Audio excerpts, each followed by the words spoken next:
영화로 읽는 성경 이야기입니다. 내가 혹시라도 연락이 안 된다 그러면 저 아빠 만나러 가요? 네가 애를 일단 여기다가 데려다 줘야 될 것 같아.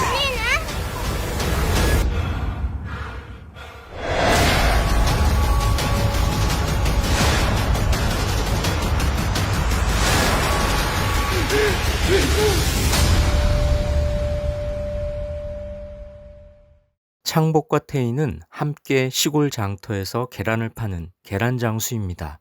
이들은 무척 순박하고 또 선량해 보입니다. 그런데 계란장수였던 이들에게는 한 가지 직업이 더 있었습니다. 바로 범죄 조직의 청소부였죠.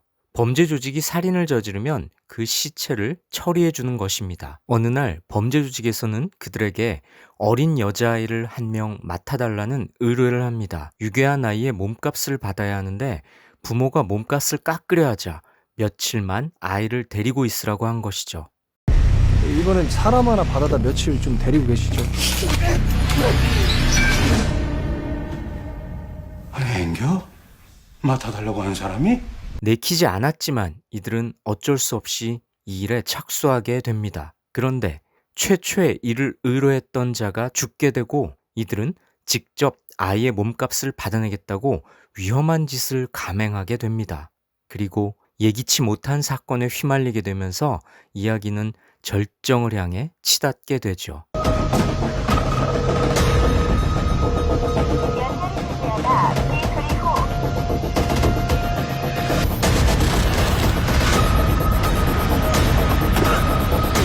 거기 누구 있니?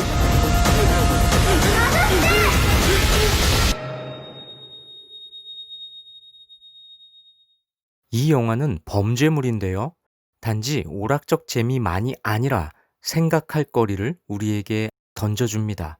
그것은 바로 평범한 사람들이 얼마나 큰 악을 이뤄낼 수 있는가입니다. 영화는 평범한 사람들의 소시민적 삶 속에 무시무시한 악이 내재하고 있는 현실을 그려냅니다. 주인공 창복과 태희는 시체를 유기하는 범법자이지만 이들의 모습은 그저 성실하게 생업에 종사하는 일꾼들처럼 그려집니다. 두 캐릭터가 가지는 직업을 결정할 때 캐릭터들이 가진 도덕적인 기준으로는 무리가 없지만 우리가 볼 때는 범죄인 직업을 주고 싶었어요. 자신들이 범죄를 저지르고 있다는 생각을 안 하는 것처럼 보이기도 하죠. 이들은 유괴라는 극악무도한 범죄를 저지르지만 그 모습조차도 마치 자신이 해야 할 업무를 처리하는 직장인처럼 보일 정도입니다. 범죄에 가담한 다른 악한들을 대하는 태도도 너무나 공손하고 예의 바르죠. 마치 협력업체 직원을 대하는 직장인 같습니다. 어제 그 아이에 관련된 사항은 어느 분께 인수인계가 되셨을까요? 이러한 장면들은 평범한 사람들의 일상 속에 악이 웅크리고 있다는 영화의 메시지를 시사해 줍니다.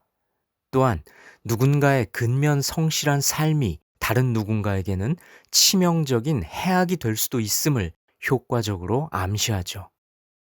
아이 또한 이러한 영화의 흐름에서 벗어나지 않습니다. 유괴된 아이는 자신의 처지를 아는지 모르는지 너무나 천진난만합니다. 너 자꾸 그렇게 웃으면서 찍으면은 너네 엄마 아빠가 여기서 그냥 살라 그러겠다. 최대한 슬퍼야 된대. 자, 아우 슬프다. 자. 하지만 그 순수해 보이는 아이조차도 어른들의 악으로부터 자유롭지 못하게 됩니다. 영화의 공간적 배경이 되는 시골의 풍광은 너무나 아름답습니다. 그런데 이 아름다운 곳에서 끔찍한 일들이 벌어진다는 아이러니함은 선함 속에 내재된 악함이라는 영화의 메시지와 조응하게 됩니다.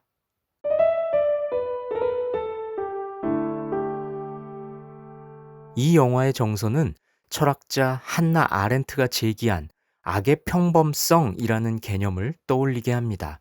악의 평범성이란 나치에 의한 유대인 학살이 포악한 악인이 아니라 상부의 명령에 순응한 지극히 평범한 사람들에 의해 자행되었음을 말하는 개념입니다. 히틀러의 직속부하였던 아이히만은 유대인 말살 과정의 총책임자였는데요. 사람들은 그가 광기에 사로잡힌 악인일 거라고 생각했었습니다. 하지만 나치 전범으로 체포된 그를 재판하는 과정에서 그가 지극히 평범하고 심지어 가정적인 사람이라는 것이 드러난 것이죠. 아히마는 유대인 말살이라는 악한 과업을 수행하면서도 죄책감을 느끼지 못했고 오히려 효율적으로 일을 제대로 하지 못하면 양심의 가책을 느꼈을 것이라고 진술했다는 겁니다. 악의 평범성이라는 개념은 평범한 사람 그 누구도 옳고 그름을 따지지 않은 채 악행에 가담할 수 있음을 알게 합니다. 의도하지 않았더라도 그가 수행한 일들은 악을 이루게 되는 것이죠. 심지어 성실하기까지 하다면 그 악행은 더욱 동력을 얻게 될 겁니다.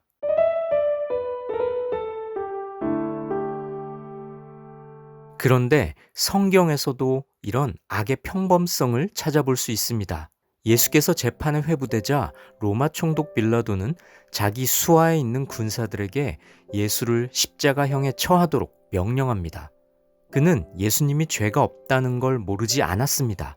이 일은 유대 종교 지도자들이 꾸민 음모라는 걸 간파했던 거죠. 하지만 예수님을 풀어줄 경우 예상되는 유대인 군중들의 폭동에 대한 우려와 총독으로서 자신의 정치적 인기를 위해서 예수님을 십자가에 못 박도록 넘겨주고 맙니다. 빌라도는 총독으로서 자신의 업무에 충실했을 뿐입니다.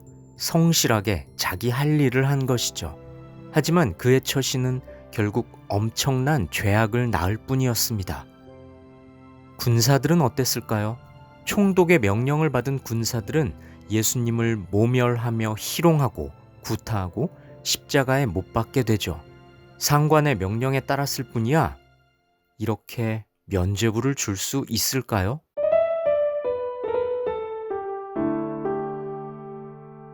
영화 소리도 없이에는 상당히 흥미로운 설정이 들어 있습니다. 주인공이 기독교 신앙인이라는 것이죠. 그는 성경 구절을 인용한 듯한 말을 자주 쓰고 다른 생각이 들어도 열심히 참고 나에게 주어진 일에 감사해야지. 현재 사망 중에 계시거든요. 성품도 온유해 보입니다. 우리 주변에서 흔히 볼 수 있는 독실한 기독교 신자의 모습 같기도 하죠. 오늘날 기독교인들은 어떨까요? 시민사회 일원으로서 성실하게 맡은 일들을 열심히 감당하며 살고 있지만 혹시 그 삶의 결과물들이 누군가에게는 치명적인 악행이 되지는 않을까요? 아니, 우리 주 하나님이 보시기엔 어떨까요? 영화 소리도 없이는 지극히 평범한 우리네 삶의 내재에 있는 악의 근원을 돌아보게 합니다. 영화로 읽는 성경 이야기입니다.